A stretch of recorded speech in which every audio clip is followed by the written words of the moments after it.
The committee is currently undertaking a review of the ethical standards adopted by regulatory bodies. It's not an area which the committee has looked at previously, so we thought we'd do a health check to see how well they uphold the 7 principles of public life. Regulators are a distinctive element in the public sector. They cover an enormous territory. Almost all human life is regulated in one way or another. So we wanted to find out what is going on under the surface. We've made good progress so far. We have undertaken a survey. We sent out a questionnaire to over 70 regulatory bodies. We had a very good response to that. We've had 3 workshops, one of academics and think tanks, one of regulators themselves, and one of a wide range of stakeholders.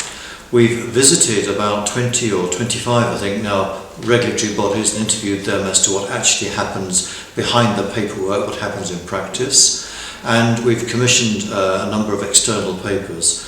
So we've now reached the middle of May. We're starting to draw together all the evidence, and we are beginning now to write up our report. Well, the committee has yet to finish its analysis of all the data which we've gathered so far, but some clear themes I think are emerging, and perhaps there are 3 which are worth highlighting at this stage.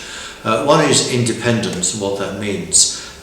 All regulatory bodies are very proud of their independence. They're separate arm's length from government. They don't want to be captured by those they regulate, so independence is very important.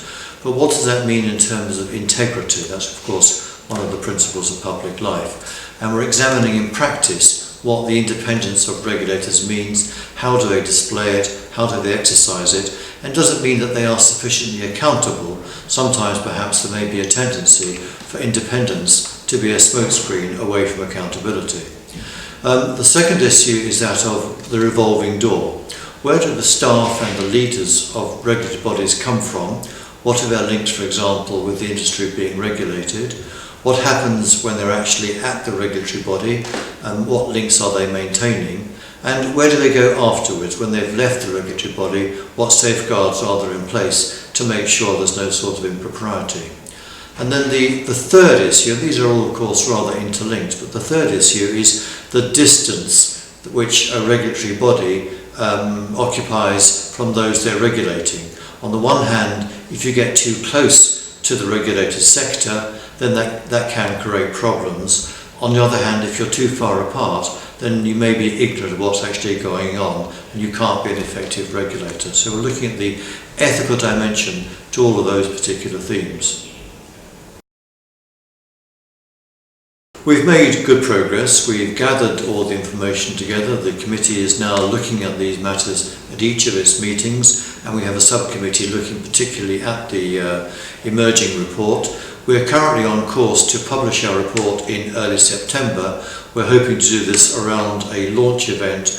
We'll be inviting a range of people, regulators themselves, stakeholders, those being regulated, trade associations and so on.